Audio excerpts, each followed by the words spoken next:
Assalamualaikum warahmatullahi wabarakatuh.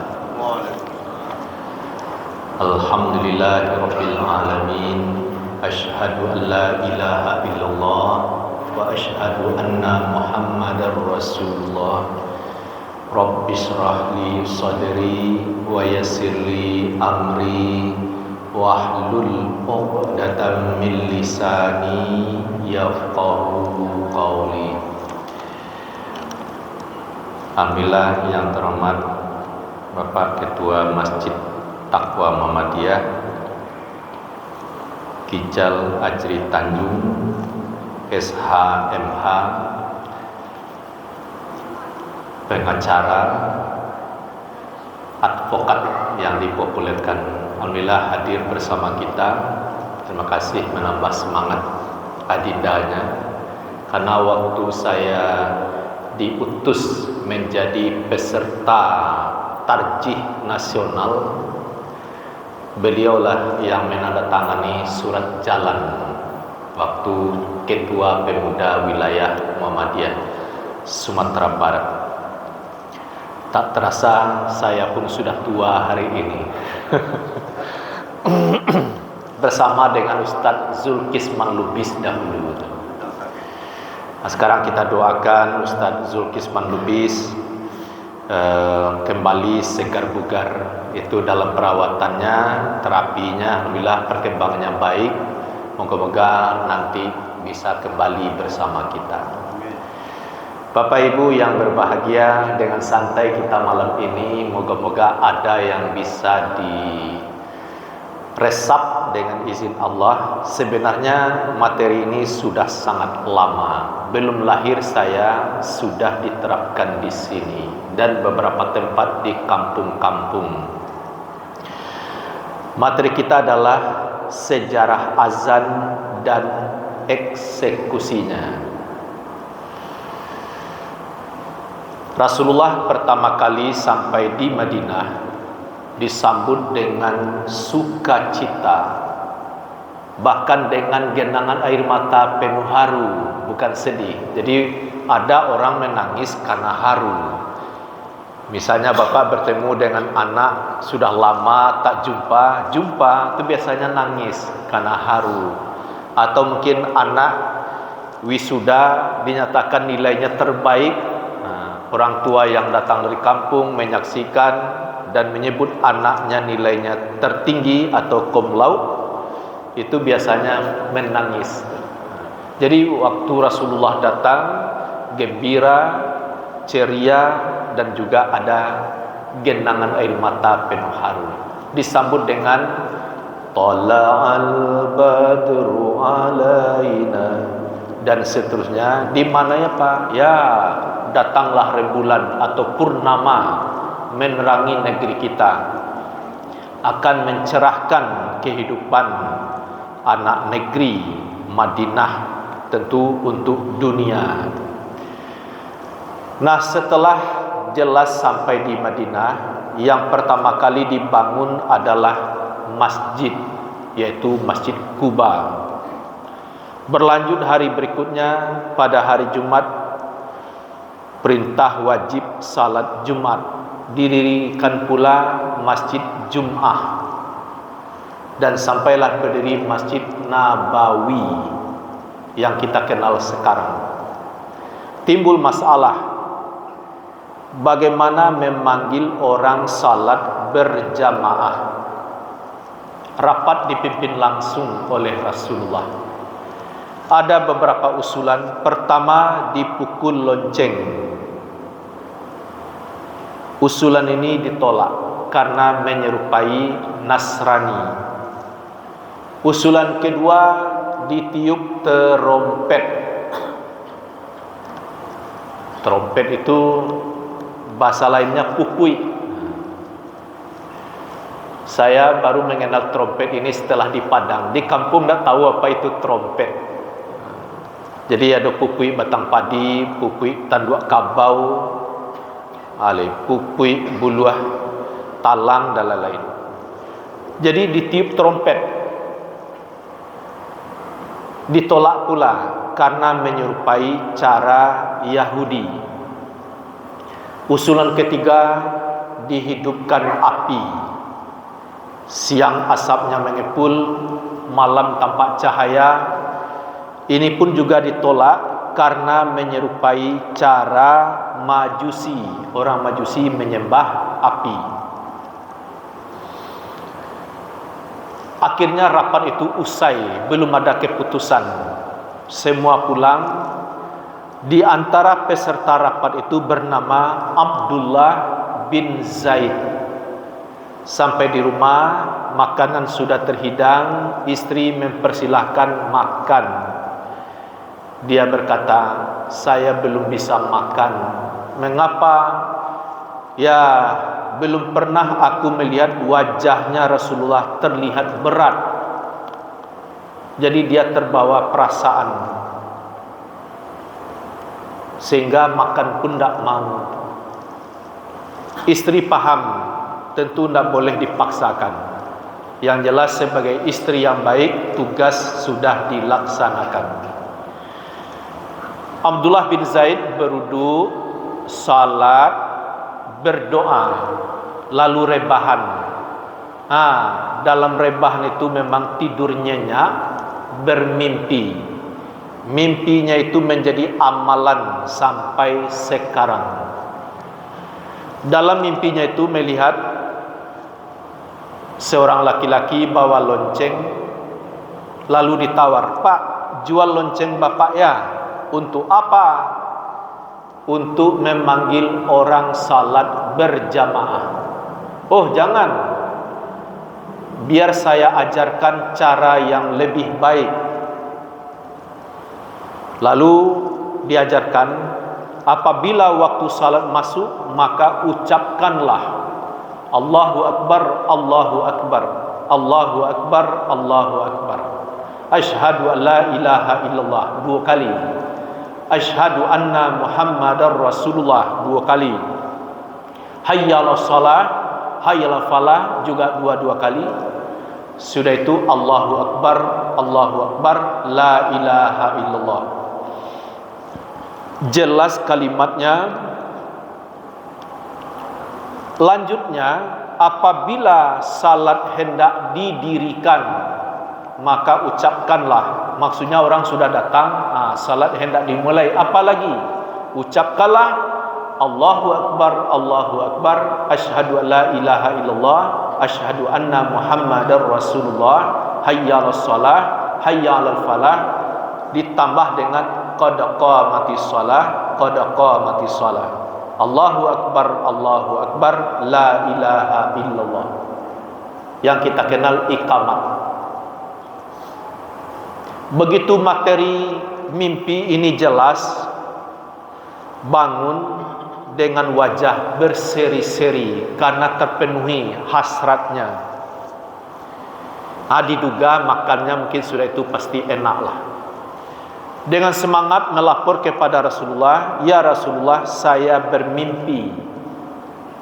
Diceritakan sepenuhnya, Rasulullah menanggapi, kamu ajarkan kepada Bilal, lalu minta dia menyerukannya. Begitu Bilal menyimak, dapat, lalu Bilal serukan kalimat tadi. Kalau tadi kan dibaca biasa saja, Allahu Akbar, Allahu Akbar. Sekarang diserukan. Dia berdiri, masuk 2 telunjuk ke dalam lubang telinga, tapi tidak terlalu ditutup rapat, tapi kira-kira begitu. Allahu Akbar, Allahu Akbar. Dengan nafas yang panjang, suara yang lantang. Kalau tadi itu abang-abang ngaruh, jauh lebih lantang daripada itu. Karena di antara sahabat yang suaranya lantang, panjang pula nafasnya, bahkan lehernya sedikit agak panjang, memang dia agak tinggi. Nabi mengenal di antara sahabat yang ada, Bilal lah suaranya yang lebih nyaring, lantang. Menggemalah azan pertama kali di Madinah. Belum ada seruan yang sehebat itu. Kalau seruan himbau-himbauan, ya manusia, wahai fulan, itu kan basorak tuh. Tapi ini seruannya, kalimatnya tersusun, penuh makna. Berdatanganlah orang banyak, lalu Umar menghampiri Rasulullah. Ya Rasulullah, sungguh saya bermimpi seperti yang diucapkan oleh Bilal. Kiranya dua hamba Allah mimpinya sama. Kata Rasulullah, ini adalah mimpi yang benar. Selanjutnya setiap waktu salat masuk, azan diserukan. Sampailah umat Islam 1000 lebih, bertambah. Terus waktu penaklukan kota Mekah, umat Islam datang sangat banyak ke Mekah. Tidak ada perlawanan penduduk Mekah, dan tidak ada pula tentunya pertumpahan darah. Tapi kalau orang Mekah melawan, mungkin sasau dari Madinah karena dia banyak dengan segala perlengkapan. Seluruh patung-patung yang ada di Ka'bah itu disingkirkan sebanyak 360. Setelah bersih dari sembahan berhala, Bilal naik Ka'bah.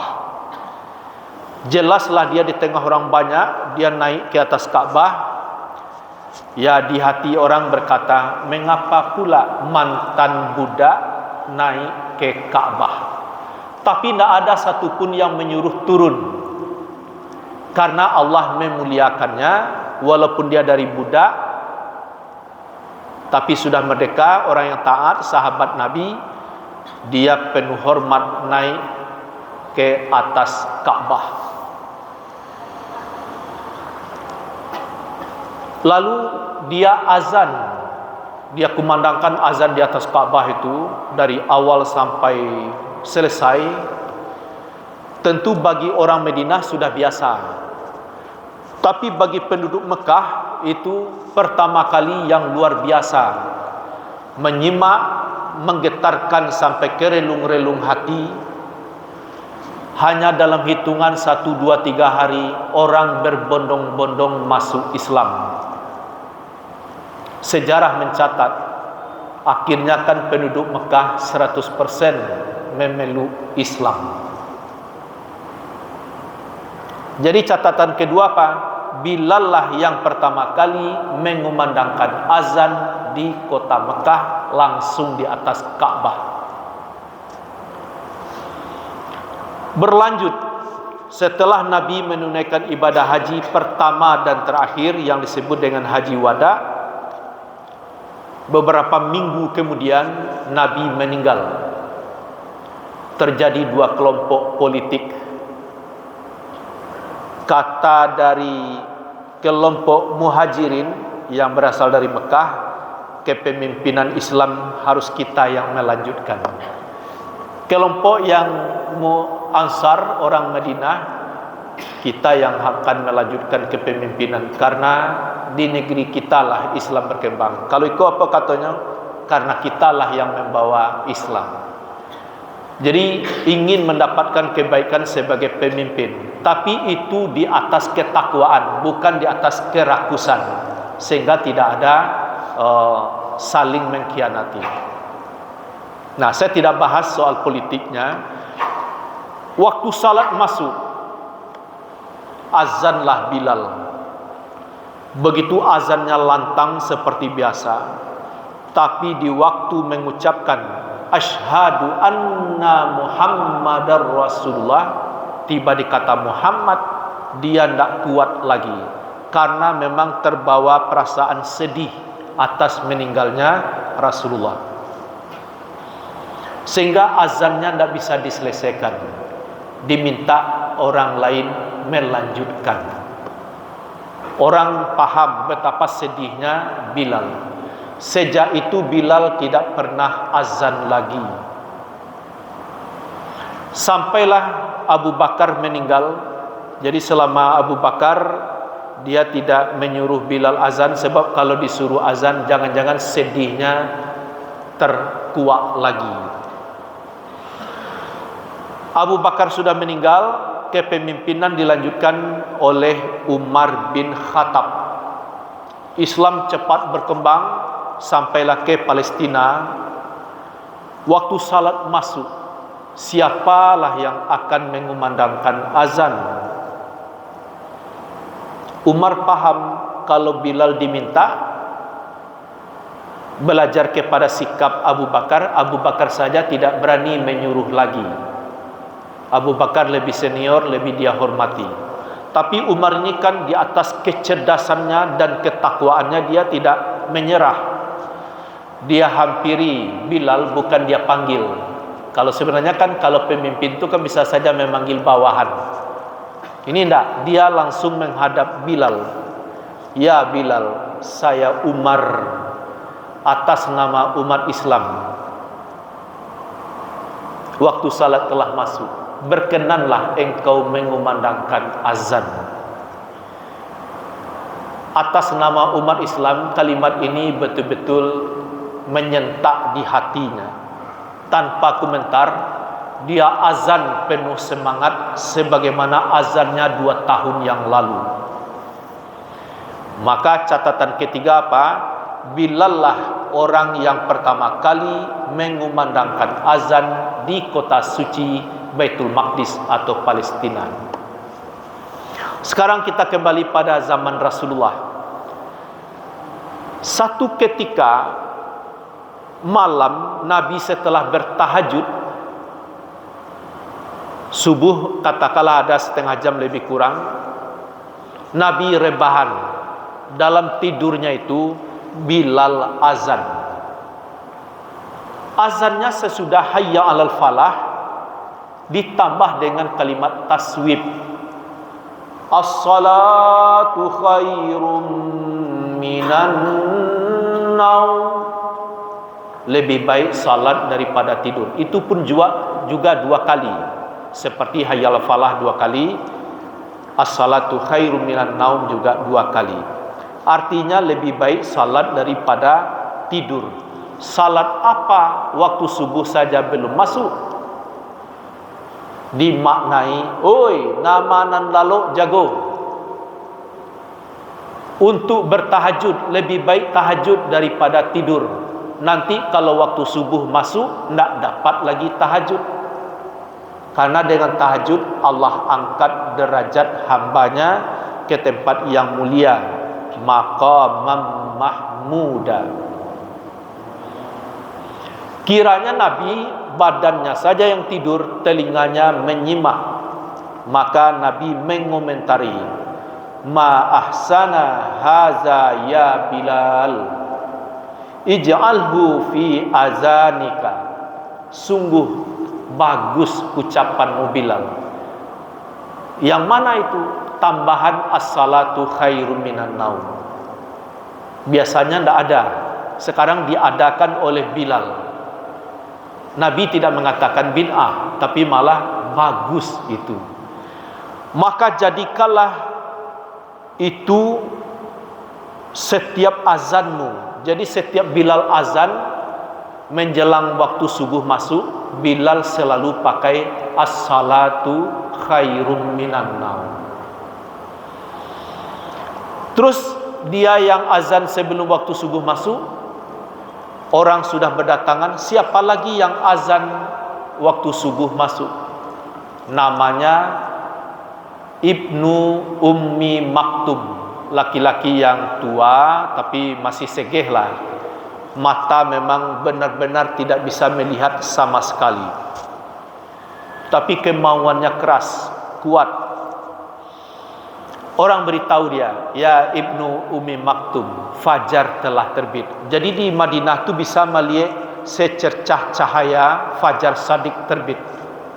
Kalau awak di Padang, jangan kamu melihat fajar lai, melihat matahari tabi, saya tidak bisa awak dah.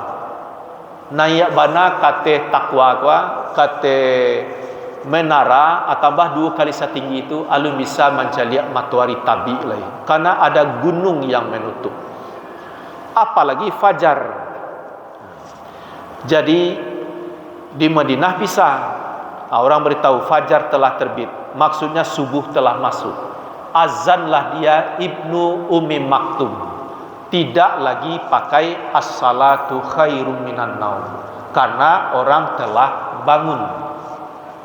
Begitu seterusnya, sehingga orang sudah mengenal azan pertama membangunkan orang untuk tidur dari tidur supaya bertahajud, sedangkan azan kedua sudah didengar pula ciri khas suaranya adalah menandakan waktu subuh telah masuk. Pada tahun kedua dari hijrahnya Nabi di Madinah itu, datang hukum wajib puasa.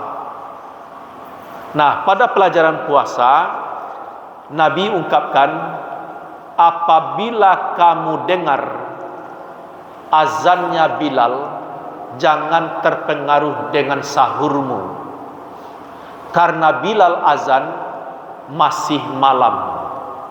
Jadi tetaplah makan minum dengan tenang. Tapi apabila kamu dengar azannya Ibnu Ummi Maktum, maka berhentilah makan. Kalau sedang makan, usahakan segera berhenti. Jangan pula terlalu kaku. Awal lama nyuok, lama suak dalam mencuang. Azan, jadi kalualunan dalam mencuang tu, kunyahlah dengan tenang. Telan, sudah tu minum juga dengan tenang. Jangan dinonoh gadangan lo tacakia aye lo beko. Nah, sudah tu berhenti. Jadi tidak pula Allahu Akbar langsung stop, tidak juga, tapi berhentilah. Berhenti benar-benar untuk menyiapkan, menyelesaikan bengkalai makan. Nah, ini didukung firman Allah Al-Baqarah 187. Inilah ya Bapak Ibu, kalau dilihat lembaran Imsakiyah tidak memuat Al-Baqarah 183. Kan kalau sekian puluh tahun yang lalu saya perhatikan dari kampung sampai di Padang, kalau Imsakiyah itu ayatnya Al-Baqarah 183. Salah enggak? Salah. Tapi ada yang lebih spesial. Apa itu? A'udzubillahi minasyaitonirrajim. Wa kulu washrabu hatta yatabayyana lakumul khaytul abyadu minal khaytil aswadi minal fajr.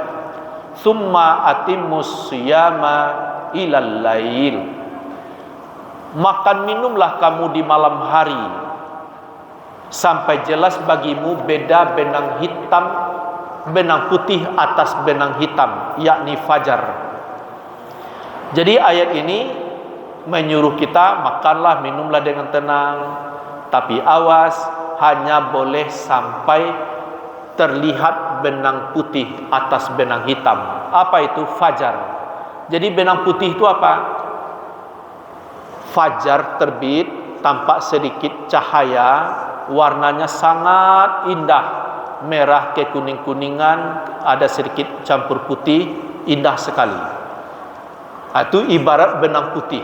Benang hitam apa? Background malam itu disebut benang hitam.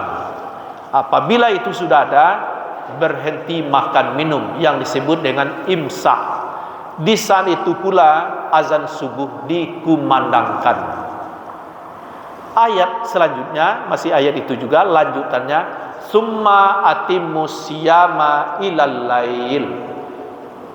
Maka sempurnakanlah puasamu, atau kemudian begitu azan subuh dikumandangkan, sempurnakan puasamu sampai malam. Misalnya kalau ini timur, sempurnakan puasamu sampai malam. Sampai malam itu maksudnya matahari terbenam atau maghrib.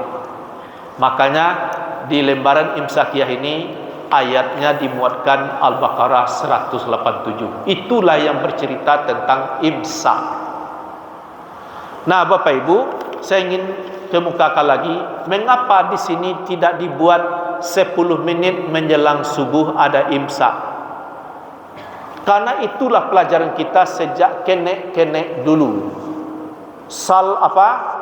Puasa ialah menahan makan minum mulai terbit fajar sampai terbenam matahari. Fajar itu apa? Subuh.